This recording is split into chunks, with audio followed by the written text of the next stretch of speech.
નમસ્તે બહેનો, તમે બધા મજામાં હશો, સ્વસ્થ હશો, સલામત પણ હશો. અત્યારે હાલમાં આપણે પ્રકરણ 6 મનોવિકૃતિઓ વિશે માહિતી મેળવવાની છે. પ્રકરણ 6 અગત્યનું ટૉપિક છે.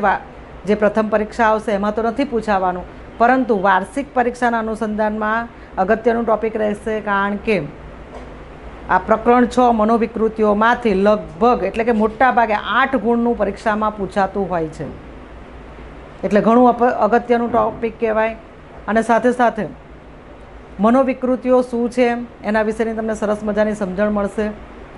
મનોવિકૃતિઓને બીજા શબ્દમાં માનસિક રોગો તરીકે પણ ઓળખવામાં આવે છે. તો મનોવિકૃતિઓ ક્યારે થાય છે, એના લક્ષણો કેવા હોય છે, કેવા કેવા પ્રકારની મનોવિકૃતિઓ હોય છે, આ બધું જ આપણે આ ચેપ્ટરમાં સમજૂતી સાથે અભ્યાસ કરીશું. તો શરૂઆત કરીશું. પ્રકરણ 6 મનોવિકૃતિઓ. માનવીની જરૂરિયાતો, અપેક્ષાઓ, આકાંક્ષાઓ અમર્યાદિત છે. આપણને બધાને ખબર જ છે કે આપણી જરૂરિયાતો એટલી બધી છે ક્યારે એનો અંત ના આવે. અપેક્ષાઓ આપણી એટલી બધી છે, આકાંક્ષાઓ પણ છે કે એનો ક્યારે અંત આવવાનો નથી, મૃત્યુ પામીએ ત્યાં સુધી. જ્યારે તેને સંતોષવાના માર્ગો, આજે આપણી અપેક્ષાઓ છે, આકાંક્ષાઓ છે, જરૂરિયાતો છે, એ બધાને જો સંતોષવાના જે માધ્યમો છે કે જેના થકી આપણે જરૂરિયાતો સંતોષી શકીએ, સાધનો જે છે, પ્રસંગો છે, એ ખૂબ જ ઓછા જોવા મળે છે. એટલે કે માનવીય જીવનમાં સુખ દુઃખ, ચડતી પડતી, હાર જીત વગેરે પરસ્પર વિરોધી પરિસ્થિતિઓનો સામનો અવારનવાર કરવો પડતો હોય છે.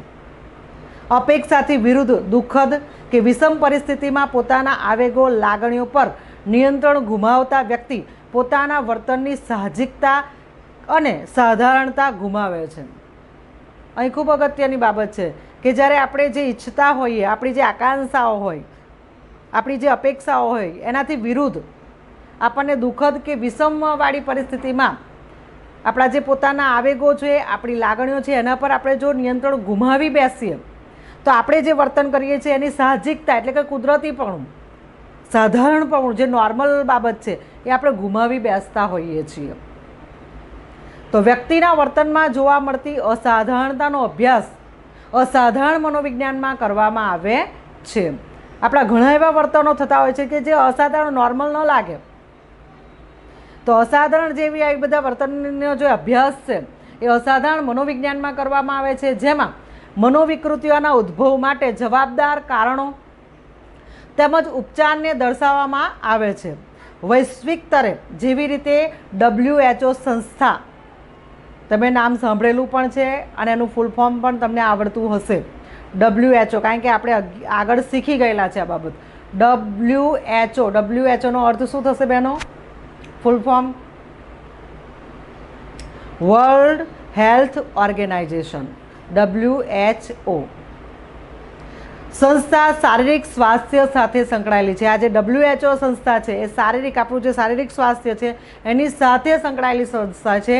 તેવી જ રીતના APA, અમેરિકન સાયક્રાટિક એસોસિએશન, એનું ફૂલ ફોર્મ એક્ઝામમાં પ્રશ્ન પૂછાય, APAનું ફૂલ ફોર્મ લખો, આખું નામ જણાવો, એવું એક્ઝામમાં પૂછાય. WHO આખું નામ જણાવો, આવા પ્રશ્ન એક્ઝામમાં પૂછાય. અથવા તો WHO એટલે શું, APA એટલે શું, એક વાક્યમાં ઉત્તર આપો, એમાં આ પ્રશ્ન પૂછાય તો તમારે આન્સર આ રીતના લખવાનો. WHO એટલે કે world health organisation, full form એનું. APA એટલે કે અમેરિકન સાયક્રેટિક એસોસિએશન. માનસિક રોગોના નિદાન અને ઉપચાર સાથે આ APA સંસ્થા છે એ સંકળાયેલી છે. WHO છે એ શારીરિક સ્વાસ્થ્ય સાથે સંકળાયેલી છે. તેવી જ રીતના APA જે છે એ માનસિક રોગના નિદાન અને ઉપચાર સાથે સંકળાયેલી સંસ્થા છે. તો વર્તમાન સમયમાં મનોરોગો એટલે કે માનસિક રોગોને તેના વિવિધ લક્ષણો અને તેની સમય અવધિને આધારે, સમય અવધિ કે ભાઈ કેટલા સમય સુધી આવા માનસિક રોગના લક્ષણો દેખાય છે એ એની સમય અવધિ કહેવાય. તો સમય અવધિને આધારે વર્ગીકૃત કરવામાં આવે છે.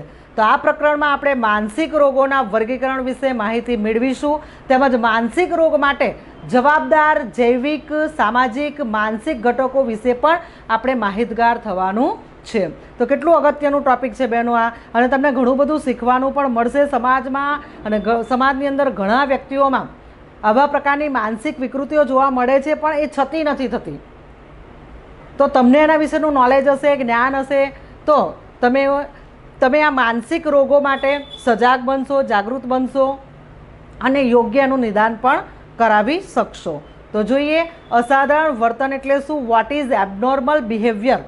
અસાધારણ એટલે કે એબનોર્મલ, બિહેવિયર એટલે કે વર્તન, વોટ ઇઝ એટલે શું? અસાધારણ વર્તન એટલે શું? What is abnormal behaviour? તો સૌ પ્રથમ આપણે એની વ્યાખ્યાઓ જોઈએ, ડેફિનેશન્સ।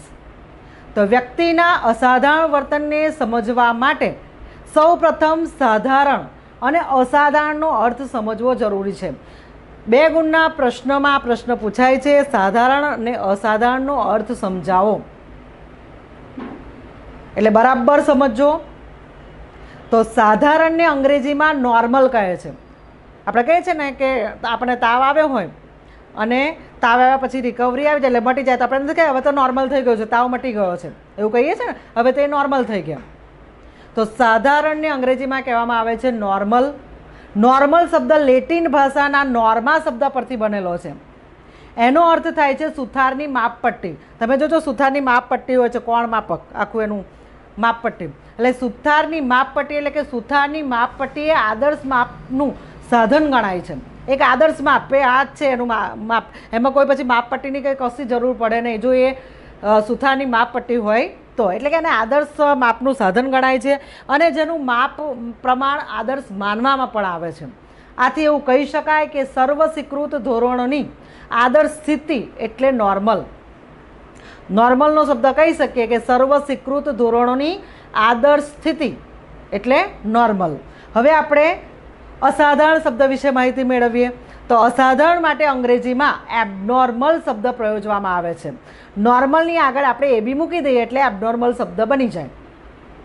તો એબનોર્મલ બરાબર એબી પ્લસ નોર્મલ, શબ્દ 2 બનશે, એબી પ્લસ નોર્મલ।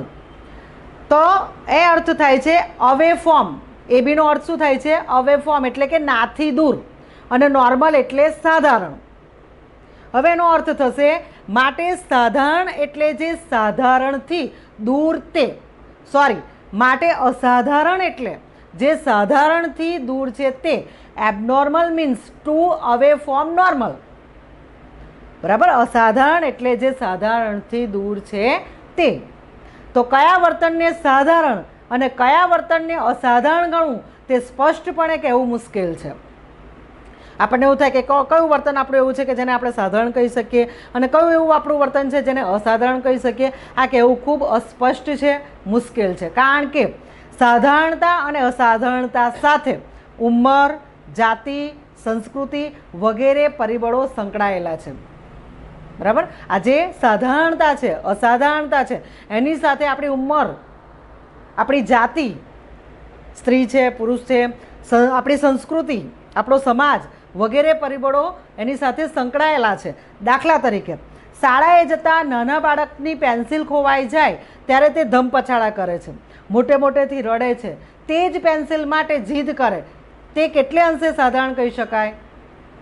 બરાબર? પરંતુ આ પ્રકારનું વર્તન જો 25 વર્ષની વ્યક્તિ પોતાની પેન ખોવાતા કરે તો તે અસાધારણ ગણાય છે, બરાબર? નાનું બાળક છે, એની પેન્સિલ ખોવાઈ જાય, ધમપછાડા કરે, રડે, એની એ જ પેન્સિલ કે ભાઈ મારી જેવી હતી એવી જ પેન્સિલ મારે જો એવી માટેની જીદ કરે તો એ કેટલેક અંશે આપણને કેવું લાગે? નોર્મલ લાગે કે ભાઈ આવું તો હોય, નાનું બાળક આવું કરે, સાધારણ આપણે કહી શકીએ। પરંતુ આ જ પ્રકારનું વર્તન જો 25 વર્ષના યુવાન કે યુવતી કરે તો એમની પેન ખોવાતા તો કેવું લાગે આપણને કે આ તો જવા દે ને, ગાંડો છે, આવું થતું હોય, એને આપણે કેવું વર્તન કહીશું? અસાધારણ વર્તન કહીશું। તો સામાન્ય રીતે સાધારણ વર્તન જે તે સમાજ, સંસ્કૃતિ કે ઉંમરના તબક્કામાં સામાજિક ધોરણો એટલે કે સોશિયલ નોર્મ્સ અને સામાજિક અપેક્ષાઓ એટલે કે સોશિયલ એક્સેપ્ટેશન ને અનુરૂપ હોય તેમજ પોતાના વાતાવરણને અનુકૂલિત હોય તેને કહેવામાં આવે છે। આનાથી વિરુદ્ધ એટલે કે સામાજિક ધોરણો અને અપેક્ષાથી વિપરીત અને કુસમાયોજિત વર્તનને અસાધારણ વર્તન તરીકે ઓળખ। હવે આપણે અસાધારણ વર્તન અંગે કેટલાક મનોવૈજ્ઞાનિકોએ આપેલી વ્યાખ્યા સમજવાનો પ્રયાસ કરીશું. તો અસાધારણ વર્તન એટલે કે સામાન્ય, પર્યાપ્ત કે નમૂના સ્વરૂપથી એટલી હદે ભિન્ન વર્તન કે જેને સામાન્ય વર્તનના પ્રતિનિધિ તરીકે દર્શાવી શકાય નહીં. આ મનોવૈજ્ઞાનિક વોરેને આપેલી વ્યાખ્યા છે. સમજીએ બરાબર. અસાધારણ વર્તન કોને કહેવાય? તો સામાન્ય હોય તેવું, ન હોય તેવું, પર્યાપ્ત ન હોય તેવું કે નમૂના સ્વરૂપથી એટલી હદે ભિન્ન હોય કે મોડેલ રૂપ આપણે કહીએ કે ભાઈ આ વ્યક્તિ બહુ સરસ આ વર્તન કરે છે, એનાથી નમૂના રૂપ સ્વરૂપથી એટલી હદે ભિન્ન વર્તન કે જેને સામાન્ય વર્તનના પ્રતિનિધિ તરીકે દર્શાવી શકાય નહીં. બીજી વ્યાખ્યા છે અસાધારણ વર્તન ખામીભર્યું, અણધાર્યું, અતાર્કિક, બંધ બેસતું ન થાય તેવું, વિધ્વંસક અને હાનિકારક હોય છે. આવું વર્તન પ્રગટ કરનારી વ્યક્તિઓ પોતે મુશ્કેલી અનુભવતી હોય છે અને બીજાને પણ મુશ્કેલીમાં મૂકતી હોય છે. આ વ્યાખ્યા મનોવૈજ્ઞાનિક જેમ્સ પેજે આપેલી છે. હવે એને સમજીએ. અસાધારણ વર્તન ખામીભર્યું હોય છે, એટલે કે ઉણપવાળું હોય છે. કોઈ પણ કામ કરીએ આપણે, વર્તન કરીએ તો એમાં ખામી રહી જાય તેવું. ખામીભર્યું, અણધાર્યું વર્તન એકદમ આકસ્મિક થાય, ન ધાર્યું હોય તેવું થાય, અણધાર્યું. અતાર્કિક એટલે કે એ ટૂંકમાં તર્કવાળું ન હોય, તર્કથી બિલકુલ દૂર હોય એવું અતાર્કિક, બંધ બેસતું ન હોય એવું હોય, એવું વર્તન હોય કે કોઈક વર્તન કર્યું એ બીજા વર્તન સાથે કાં તો બીજી બાબત સાથે બંધ બેસતું જ ન હોય તેવું. અથવા તો વિધ્વંસક એટલે કે વ્યક્તિત્વનું ઘણીવાર નાશ કરે તેવું પણ હોય છે વર્તન. વિધ્વંસક સાથે સાથે હાનિકારક પણ હોય છે. આવું વર્તન જે પ્રગટ કરનારી વ્યક્તિ હોય છે તો પોતે તો મુશ્કેલી અનુભવતી જ હોય છે, પરંતુ એ લોકો બીજાને પણ મુશ્કેલીમાં મૂકતા હોય છે. હવે ત્રીજી વ્યાખ્યા જોઈએ. નૈતિક મૂલ્યનું ધોરણ નીચું હોય તેવું વર્તન અસાધારણ છે. આપણી નૈતિકતાનું જે મૂલ્ય છે, પ્રામાણિકતા છે, સત્ય છે, અહિંસા છે, આ બધા નૈતિક મૂલ્યો છે. એ મૂલ્યોથી બિલકુલ નીચું વર્તન, એનું જે ધોરણો છે એ બિલકુલ નિમ્ન કક્ષાના હોય જે તે વ્યક્તિમાં, બરાબર. એવા વર્તનને અથવા તો એવા વ્યક્તિને આપણે અસાધારણ વ્યક્તિ છે એમ કહી શકીએ. જે.સી. કોલમેને આપેલી આ વ્યાખ્યા છે. તો આપણે અસાધારણ વર્તન માટે ઘણી બધી વ્યાખ્યાઓ જોઈ. એમાંથી એક સર્વસામાન્ય વ્યાખ્યા આપણે કહી શકીએ કે ભાઈ સમાજે નક્કી કરેલા ધારાધોરણથી કંઈક અંશે જુદું પડતું. સમાજ નક્કી કરે છે કે ભાઈ આવા ધારાધોરણ મુજબ જ આપણે કાર્ય કરવાનું છે, વર્તન કરવાનું છે. તો સમાજે નક્કી કરેલા ધારાધોરણથી કંઈક અંશે જુદું પડતું, કંઈક જુદું પડતું, અસ્વીકાર્ય કે એને બીજા વ્યક્તિઓ સ્વીકારે નહીં તેવું, અને વ્યક્તિને પોતાને અથવા તો અન્ય લોકોને સામાજિક વ્યવહારમાં આદાન પ્રદાનની પ્રક્રિયા થાય છે સમાજમાં, સામાજિક વ્યવહારમાં તથા સમાયોજનમાં પણ મુશ્કેલી ઊભી કરતું વર્તન એટલે અસાધારણ વર્તન. તો અહીંયા આગળ આપણે અસાધારણ વર્તન વિશે બરાબર સમજૂતી પ્રાપ્ત કરી છે. હવે આગળ વધીશું, બીજો મુદ્દો લઈશું, વર્ગીકરણ. એટલે કે ભાઈ અસાધારણ વર્તન છે, બરાબર, એ કેવી રીતના નિપજતું હોય છે અને એનું વર્ગીકરણ કેવી રીતના કરી શકાય. તો જોઈએ, વર્ગીકરણને અંગ્રેજીમાં કહેવામાં આવે છે ક્લાસિફિકેશન. તો જોઈએ, તંદુરસ્ત સમાજની રચના તંદુરસ્ત વ્યક્તિઓ દ્વારા જ થઈ શકે. જે વ્યક્તિઓમાં સમાજ સ્વીકાર્ય અને સામાન્ય વર્તનનું પ્રમાણ વધુ હોય તેને સ્વસ્થ વ્યક્તિ કહે છે. તો કેટલાક વર્ષો પહેલાં સ્વસ્થતાની વ્યાખ્યામાં માત્ર શારીરિક સ્વાસ્થ્યનો જ સમાવેશ કરવામાં આવતો હતો, કે શરીરથી આપણે સ્વસ્થ એટલે બધી જ રીતના સ્વસ્થ એમ માની જ લેવામાં આવતો હતો. શરીર ઉપર જ ભાર મુકાતો હતો પ્રાચીન સમયમાં, ભૂતકાળમાં. પરંતુ આધુનિક સમયમાં શારીરિક, માનસિક અને સામાજિક એમ ત્રણેય રીતે સ્વસ્થ વ્યક્તિને એક તંદુરસ્ત વ્યક્તિ તરીકે ઓળખવામાં આવે છે. કોઈ વ્યક્તિને એમ કહેવું હોય કે ભાઈ આ તંદુરસ્ત વ્યક્તિ છે તો એ બધી જ દ્રષ્ટિએ તંદુરસ્ત હોવા જોઈએ. એક તો શારીરિક દ્રષ્ટિએ, માનસિક દ્રષ્ટિએ અને સામાજિક દ્રષ્ટિએ. તો જ એ વ્યક્તિને તંદુરસ્ત વ્યક્તિ તરીકે આપણે એને સ્વીકારી શકીએ, ગણી શકીએ કાં તો ઓળખી શકીએ. તો આંતરરાષ્ટ્રીય ક્ષેત્રે માનસિક રોગના વર્ગીકરણ સાથે બે સંસ્થાઓ જોડાયેલી છે. એક તો પહેલી જ આપણે આગળ પૂર્વ ભૂમિકામાં જ જોઈ ગયેલા છે, WHO, જેનું ફૂલ ફોર્મ છે વર્લ્ડ હેલ્થ ઓર્ગેનાઇઝેશન, વિશ્વ આરોગ્ય સંસ્થા ગુજરાતીમાં કહી શકાય. બીજું છે APM એટલે કે અમેરિકન સાયક્રાટિક એસોસિએશન, બરાબર, એને ગુજરાતીમાં પણ એમ જ કહેવાય, અમેરિકન સાયક્રાટિક એસોસિએશન.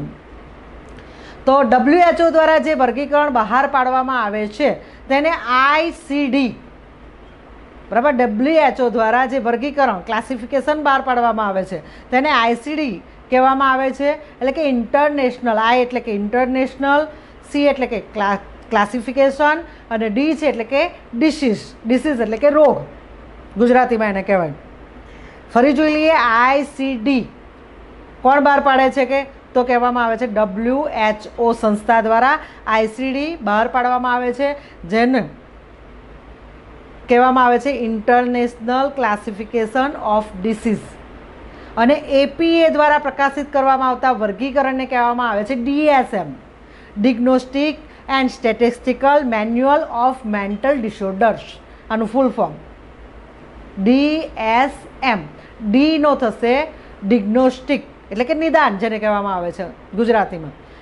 S એટલે કે સ્ટેટિસ્ટિકલ એટલે કે આંકડા શાસ્ત્રીય દ્રષ્ટિએ. સ્ટેટિસ્ટિકલ મેન્યુઅલ ઓફ, એમનો અર્થ થાય છે મેન્ટલ ડિસઓર્ડર એટલે કે માનસિક રોગ તરીકે એને ઓળખવામાં આવે છે. DSM. ફરી એકવાર જોઈ લઈએ. WHO જે વર્ગીકરણ બહાર પાડે છે એને ICD કહેવામાં આવે છે, એટલે કે international classification of disease.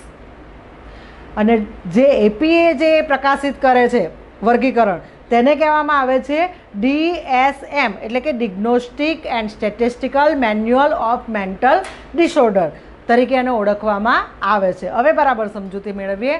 ICD અને DSM આ બંને વર્ગીકરણો આંતરરાષ્ટ્રીય કક્ષાએ રોગના લક્ષણોને વર્ગીકૃત કરવામાં અને તેને આધારે રોગનું નિદાન કરવામાં ઉપયોગી છે. તમને એવું થાય કે ICD શું કરે છે અને DSMનું કામ શું છે? તો ICD અને DSM આ બંને વર્ગીકરણો આંતરરાષ્ટ્રીય કક્ષાએ રોગના લક્ષણોને વર્ગીકૃત કરે છે અને તેને આધારે રોગનું નિદાન કરવામાં ઉપયોગી બને છે. 1948માં WHO દ્વારા પ્રકાશિત થયેલ ICD-6 સૌ પ્રથમવાર શારીરિક રોગોના અને માનસિક રોગો અને વિકૃતિઓનું ઔપચારિક વર્ગીકરણ કરવામાં આવ્યું હતું. 1948માં WHO દ્વારા સૌ પ્રથમ પ્રકાશિત થયેલ ICD-6માં સૌ પ્રથમવાર શારીરિક રોગની સાથે માનસિક રોગો એટલે કે વિકૃતિઓનું ઔપચારિક વર્ગીકરણ કરવામાં આવ્યું હતું. 1952માં સૌ પ્રથમ APA દ્વારા DSMની પ્રથમ આવૃત્તિ એટલે કે DSM-1 પ્રકાશિત થઈ. અત્યાર સુધીમાં પ્રકાશિત DSMના વર્ગીકરણો એટલે કે આવૃત્તિ એટલે કે સંસ્કરણો આ મુજબ છે. આ પ્રશ્ન એક્ઝામમાં પૂછાય છે. કોષ્ટક સાથે તમારે એને દર્શાવવું પડે તો તમને 3 ગુણ અથવા તો 2 ગુણમાં પૂછાયો હોય તો 2 ગુણ તમને મળી શકે. તો DSMના વર્ગીકરણો સંસ્કરણો. તો DSM-1 એનું પ્રકાશન વર્ષ હતું 1952. DSM-2 એનું પ્રકાશન વર્ષ હતું 1968. DSM-3 એનું પ્રકાશન વર્ષ 1980. DSM-3 ફરી એનું રિવિઝન કરવામાં આવ્યું. બરાબર. તો એ થયું હતું 1987માં પ્રકાશિત. ત્યારબાદ DSM-4 1994માં અને DSM-4TR એટલે કે ફરી એનું રિવિઝન થયું છે 2000માં અને DSM-5 તો 2013માં. આ રીતના તમારે કોષ્ટક બરાબર તૈયાર કરી અને યાદ રાખવાનું રહેશે. અહીંયા આગળ બીજું તમારી પાઠ્યપુસ્તકની અંદર પૂરક માહિતી આપેલી છે. એમાં DSM-5નું વર્ગીકરણ આપેલું છે લેટેસ્ટ 2013નું. તો એની અંદર ઘણી બધા વિકૃતિઓ દર્શાવવામાં આવેલી છે. આ બધી જ વિકૃતિઓ વિશે આપણે સમજવાનું નથી, શીખવાનું નથી, પરંતુ એમાંની મુખ્ય જે વિકૃતિઓ છે એના વિશે આપણે આ ચેપ્ટરની અંદર શીખવાનું છે. ફક્ત એનું આપણે વાંચન કરીશું ને આગળ વધીશું. તો ચેતાતંતુના વિકાસના સાથે સંબંધિત વિકૃતિઓ કઈ? તો પહેલી છે બૌદ્ધિક અક્ષમતા. બૌદ્ધિક બાબતમાં ક્ષમતા ઓછી, જેને એવી પ્રકારની વિકૃતિ કહેવાય. પછી સંદેશા વ્યવહારને લગતી વિકૃતિ, આત્મરતિ વિકૃતિ, ઓટિઝમ જેને કહેવામાં આવે છે, જેના વિશે આપણે આ ચેપ્ટરમાં સમજૂતી મેળવવાના છે. ધ્યાન કેન્દ્રીકરણની અક્ષમતા અથવા તો અતિક્રિયાશીલતાની વિકૃતિ, આની પણ સમજણ આપણે મેળવવાના છે. શીખવા અને શિક્ષણની વિશિષ્ટ વિકૃતિઓ. ત્યારબાદ છે કાર્યાત્મક વિકૃતિઓ. ત્યારબાદ છે ચેતાતંતુઓના વિકાસ સાથે સંકળાયેલી અન્ય વિકૃતિઓ. ત્યારબાદ છિન્ન મનોવિકૃતિઓ અને મનોરોગો સંબંધિત અન્ય વિકૃતિઓ. છિન્ન મનોવિકૃતિ બહુ જ મોટામાં મોટી વિકૃતિ છે, જે વારસામાં ઉતરી આવતી હોય છે, જે મગજને છિન્ન ભિન્ન કરી નાખે છે, આપણા વ્યક્તિત્વને પણ છિન્ન ભિન્ન કરી નાખે એવો આ વિકૃતિ છે. તેને લગતી ઘણી વિકૃતિઓ છે. એમાંની છે કેટેટોનિયા, દ્વિધ્રુવી અને સંબંધિત વિકૃતિ, ત્યારબાદ છે ખિન્નતાજન્ય વિકૃતિઓ, ચિંતા વિકૃતિઓ, અનિવાર્ય મનોક્રિયા દબાણ સંબંધિત વિકૃતિઓ, આઘાત અને મનોભારક સંબંધી વિકૃતિઓ, વિઘટનાત્મક વિકૃતિઓ, દૈહિક લક્ષણો અને સંબંધિત વિકૃતિઓ, સ્તનપાન અને આહારની વિકૃતિઓ, નિષ્કાસન એટલે કે મળત્યાગ વિકૃતિઓ, નિંદ્રા સચેતનાની વિકૃતિઓ, શ્વાસોશ્વાસ સંબંધી નિંદ્રાની વિકૃતિઓ, પેરાસોમાનિયા, જાતીય અપક્રિયાઓ, લૈંગિક અસાધારણ ખિન્નતા, વિધ્વંસક ઉત્તેજના નિયંત્રણ અને આચરણની વિકૃતિઓ, દ્રવ્ય સંબંધિત અને અન્ય વ્યસન વિકૃતિઓ, મજ્જા બોધાત્મક વિકૃતિઓ, વ્યક્તિત્વ વિકૃતિઓ, અપકામુક વિકૃતિઓ, આ વિવિધ પ્રકારની વિકૃતિઓ છે. Thank you.